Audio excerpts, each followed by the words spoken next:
Good morning mga kabahay and welcome back po dito sa aking YouTube channel. So dito ngayon sa Pueblo de Oro Townscape Malbar para magbigay po ng simple updates dito sa project na to. Papakita ko po sa inyo kung paano makapunta from expressway papunta po dito sa site at saka yung kabuuan ng subdivision. Papakita ko rin po sa inyo at saka yung mga construction sa mga bahay at sa mga amenity nila. So ano pa pong hinihintay niya? Tayo na po.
Okay, so yan, dito naman tayo ngayon sa bagong sales office ng Pueblo de Oro Townscape Malbar. So, pakita ko lang po sa inyo, syempre kasama po to sa mga development nila dito. So, yan, may sales office na sila na bagong bago. Okay, so kung may kung resident na po kayo dito, pwede kayo magbayad ng association dues, alam ko water bill kasama din dyan. So, meron ding water park dito. So, pwede nyo rin puntahan kapag kayo ay resident dito. Ayan. Makita ko lang din sa inyo, no? Dahil ganda din. So, ayan. Okay. And then after nito, pakita ko lang din sa inyo yung counting updates lang po sa mga project nila. Okay, so ayan, dito tayo ngayon sa amenity area po ng Pueblo de Oro Residences Malbar. So yung kanilang clubhouse, ongoing pa rin po yung construction na.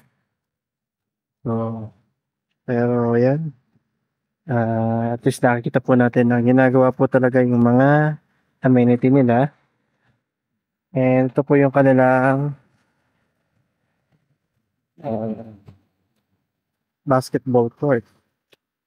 Ipakita lang din po natin sa inyo para po makita ninyo na talagang tuloy-tuloy po ang construction dito sa project na ito. So, yan. So, yan. So, yan lang po. So, kung nagustuhan nyo po ang project na to, pwede po kayo mag-inquire sa aking contact details sa description. Check nyo na lang po. At para makapag-avail na kayo dito sa ating Pueblo de Oro Townscape Malbar. Napakagandang investment po. Dahil nung nag-start sila, nasa 2.7 million lang po yung mga pinakamababa nilang price na single attached dito. Pero sa ngayon, nasa 4 million na po, no? So, magandang investment, mga more than 2 years lang, naging gano'n na po yung appreciation. So, tuloy-tuloy pa po yan, as long as tuloy-tuloy din po ang construction and development dito sa project nito. So, yun lang. So, tandaan nyo po na ang property, patagal ng patagal, pamahal ng pamahal, palayo ng palayo. Yun lang po at maraming salamat.